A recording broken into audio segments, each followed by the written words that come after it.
So, full disclosure, I don't agree with reparations for slavery. Just don't. What our ancestors went through back then has nothing to do. Okay, whoa. Yeah, I heard you. Not nothing to do, but as far as what's transpired in the time since, yeah, a lot of that does fall on us. A lot of it does. And with everything that has happened since, I believe that a stronger case is made towards the drug war or redlining or, that reverse mortgage scheme, which I did a video about recently. Like, there are so many other ways to skin this cat that just sitting there talking about slavery reparations really feels disingenuous. And I believe that this is a disingenuous move by the Democrats. This is nothing more than lip service. But coming to us from NBC News, Danny Glover, Ta-Nehisi Coates to testify at House Slavery Reparations hearing. The House Judiciary Subcommittee on the Constitution, Civil Rights, and Civil Liberties is scheduled to hold the hearing next Wednesday. That's Danny Glover, star of such movies as The Color Purple and Lethal Weapon 1 through 45. No. What was that? Lethal Weapon 6 on It's Always Sunny in Philadelphia? Yeah, he wasn't the star of that one. Arguably one of the best ones, at least since they introduced Chris Rock to the series. Apparently, he's addressing 5,000 Role Models of Excellence Project, 26th Annual Dr. Martin Luther King Scholarship Breakfast. Oh, that's nice. And Dr. King. Yeah, they're really trying to knock his pedestal down now, aren't they? The topic of reparations for slavery is headed to Capitol Hill for its first hearing in more than a decade, with writer Ta-Nehisi Coates and actor Danny Glover set to testify before a House panel. The House Judiciary Subcommittee on the Constitution, Civil Rights, and Civil Liberties is scheduled to hold the hearing next Wednesday. Its stated purpose, to examine, through open and constructive discourse, the legacy of the transatlantic slave trade, its continuing impact on the community, and the path to restorative justice. The date of the hearing is June 19th, and it coincides with Juneteenth, a cultural holiday commemorating the emancipation of enslaved Black people in America. Who decided this and when? Because I know, honestly, Juneteenth is something that I didn't even hear about before 5 years ago. What was it? 5 years? I'm not sure. I'm in my 30s. So, I've been on this planet a few decades. This right here, Juneteenth, is one of those things. It's a lot like Pan-Africanism and Kwanzaa and all this other gobbledygook that gets pushed into like the Black community or just the hood or urban communities kind of out of nowhere. It feels like it's out of nowhere. Like the concept of Kwanzaa was made up by a gentleman who was in prison and a former Black Panther. And the United States government let this guy out of prison. And I can't help but feel like a big part of that reasoning behind that was so he could spread Pan-Africanism and Kwanzaa. And let them think Africa cares about them and all this other stuff. Let me tell you guys something. I am a descendant of American slavery. I know that my ancestors were sold by the Africans. A lot of them. Some were stolen, but I consider that more like the cannabis guy, If you deal with street level cannabis, you got to expect your dealer to pinch a couple of grams off for himself. So that's kind of the way I interpret what happened back then. But I wasn't alive for back then. I've been alive for all that's taken place since. And I'm going to be honest with you. Like I said in the opening, there's so much more beyond the slavery and going back to what our ancestors went through, because we go through a lot to this very moment. Former Democratic Rep. John Conyers of Michigan, the longtime sponsor of the House Resolution 40, just first proposed a measure calling for a study of reparations in 1989. Conyers reintroduced the bill every session until his resignation in 2017. You know what? I can respect that. I really can.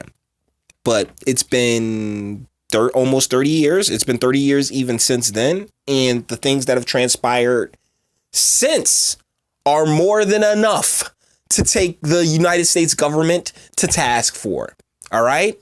Like, seriously, the drug war and the no man in the house rules and the purposeful manipulation of these communities. I mean, it is more than enough. Texas Democratic Rep Sheila Jackson Lee, the resolution's new sponsor, introduced it earlier this year and pushed for next week's hearing. House Speaker Nancy Pelosi said in February that she supports a reparations study, a topic that hasn't been the subject of a House hearing since 2007. She supports the study. Okay? Like, this is like the ultimate kick a can down the road type deal. Like, I mean, because people have been begging and preening and just asking the United States government for money for, since the last day of slavery. I'm pretty sure that, like, hey, no hard feelings, huh? Goodbye, Cletus. Have a good life. Yeah, you owe me, bro. So since then, I'm pretty sure the case for an overarching reparations package that basically means, hey, everybody who is the descendant of someone who was once enslaved, they can get a few dollars. But I gotta say, it's just there's been so much going on since then, and the thing is that a lot of the damage that we currently go under, a lot of the things that took place, that transpired since 1989, have been at the behest and at the willful either ignorance or, the willful ignorance of the elected officials that represent these people and represent these places.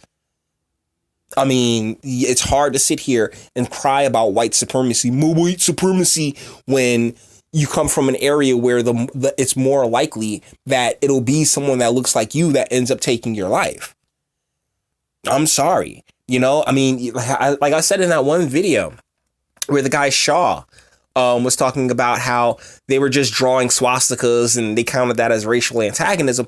But you talk to grandpa, talk to a couple of generations ahead, and they'll tell you they have stories about bricks thrown through windows and, crosses on fire and, just straight up claims, I'm going to lynch you inward, So I like the country has moved forward in a lot of ways, but in a lot of ways that forward progress has come at the expense of the collective. The collective descendants. Reparations had been a fringe issue, an occasional punchline until Coates' 2014 essay in The Atlantic, The Case for Reparations. Yeah, let me stop you right there. First and foremost, ADOS. What are their names? Antonio Moore and Yvette Brown. They really made a press for this on the internet. That's why it's an issue. That's why Joy Reid brought it up on MSNBC. That's why there continues to be this underlying current of it. I watch this almost every day on Twitter.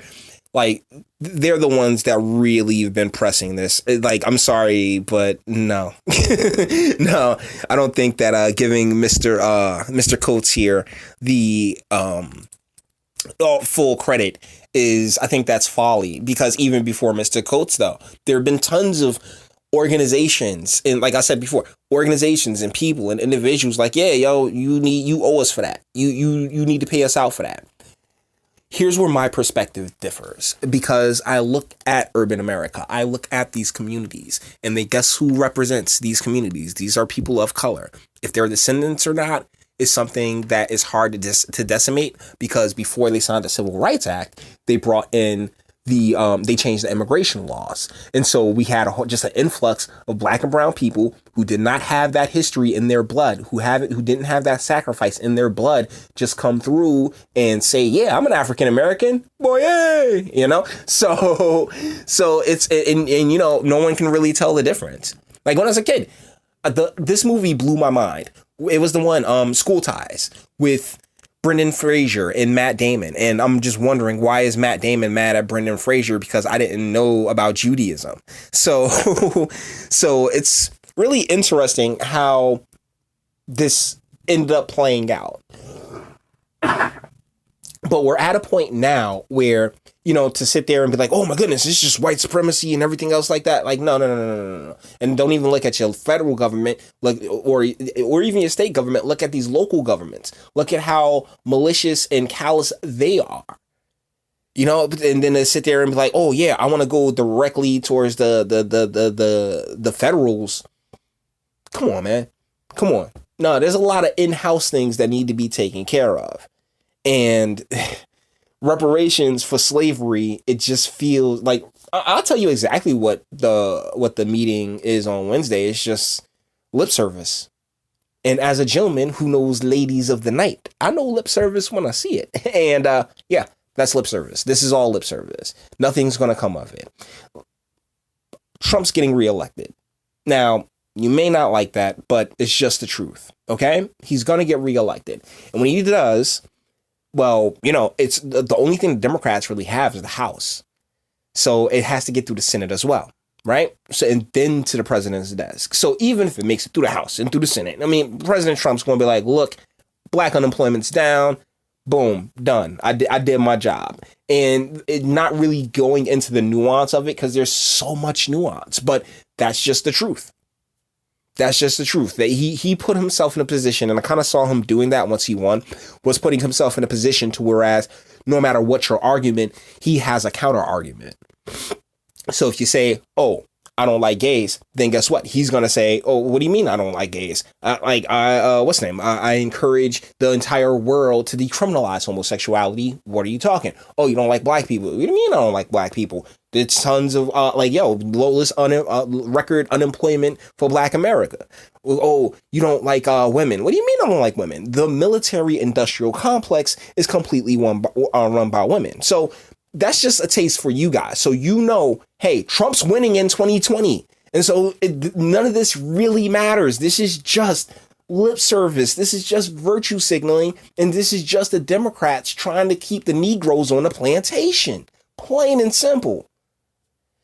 In an interview with Coates as he prepared to leave office, President Barack Obama questioned the implementation of reparations, but not the concept. And in a conversation Coates had earlier this year with Rep. AOC from New York, the popular progressive endorsed reparations. Okay, so if Barack Obama actually gave two damns about reparations, then, reparations would have been done during his presidency. So don't sit here and be like, oh, yeah, well, he's not against the concept. Oh, no, President Obama, because that's the thing.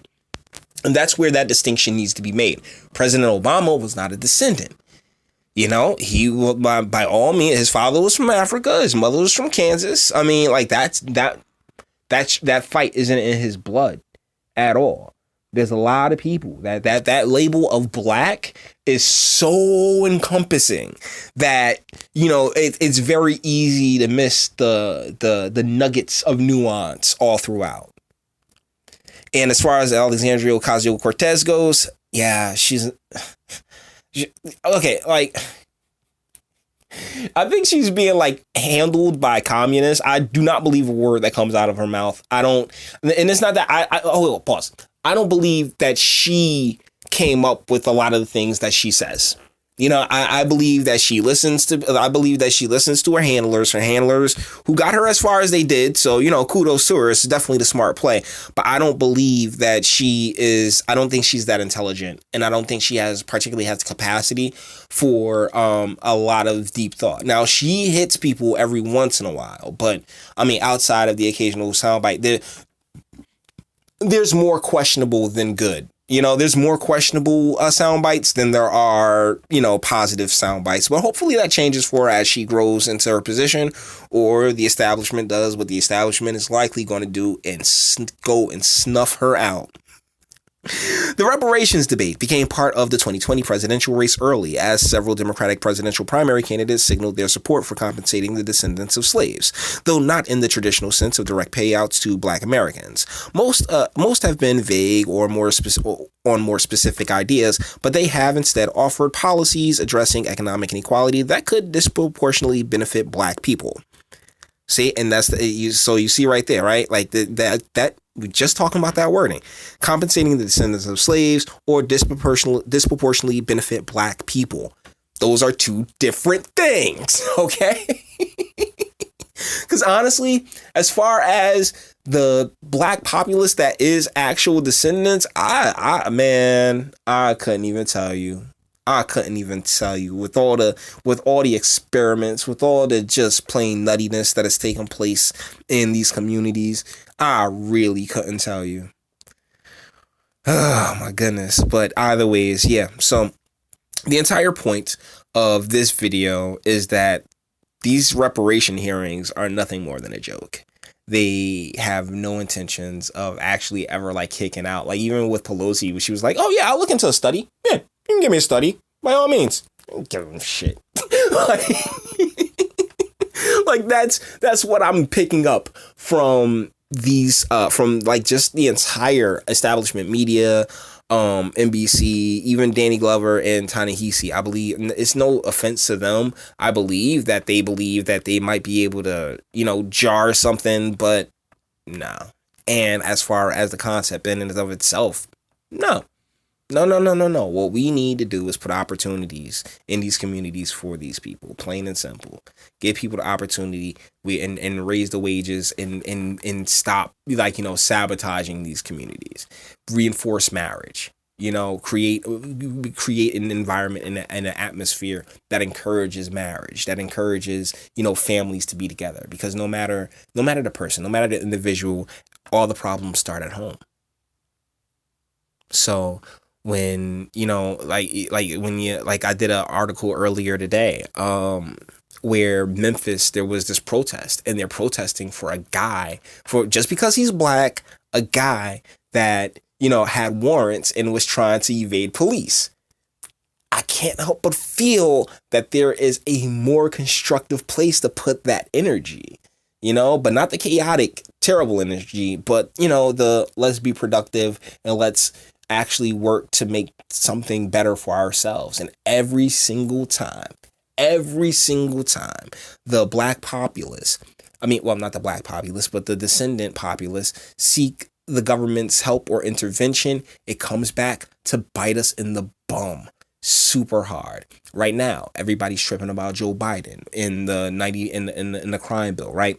But they all cheered for it. I remember when Bill Clinton signed it, he signed it to a standing ovation. The media had made the drug war this big crazy thing, and every black politician, each and every one that represented these communities, that represented these people, they were begging for government intervention. And here we stand at the edge of gentrification. No.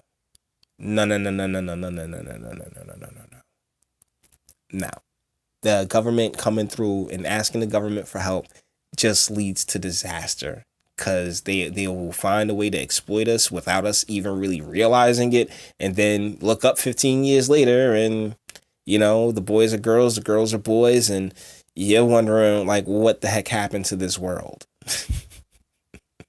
So with that being said, that's the end of this one. Like it if you liked it, or dislike it. I ain't scared of you. Sub if you enjoy my fantastic voice. Share, because sharing is caring. And speak. Talk to me in the comments. Let me know. Do you think reparations is a good idea? Do you think that anything is going to come of this meeting? Because all the most that can come of it is okay, yeah, we'll do a study. And guess what? We'll be waiting another 30 years for this study to get done. That's just the way this rolls. We need things immediate, and we need them, and we need it to be concentrated on restoring our families and creating homes for these kids, because that's the only thing that really matters as far as the future is concerned, is what kind of environments that we raise them up in, and how, and the type of culture that we have for them. And so we need to really need to revamp the culture before we sit there and be like, oh my goodness, slavery reparations for shit I ain't even go through. And then the stuff that we did go through, yeah, we can't hit them on that. And you know what? It won't just be descendants a part of it. But at this point, hey, screw it. We ain't never had no problem. Well, it'd be the ultimate intersectionality, dude. Let's roll with that. Cause I ain't got no problem with nobody because of any arbitrary thing. If you did something to me, we beefing. If you didn't do anything to me, hey, I'll love you like a brother. So, so you talk to me. Let me know what you think in the comments, and until the next one.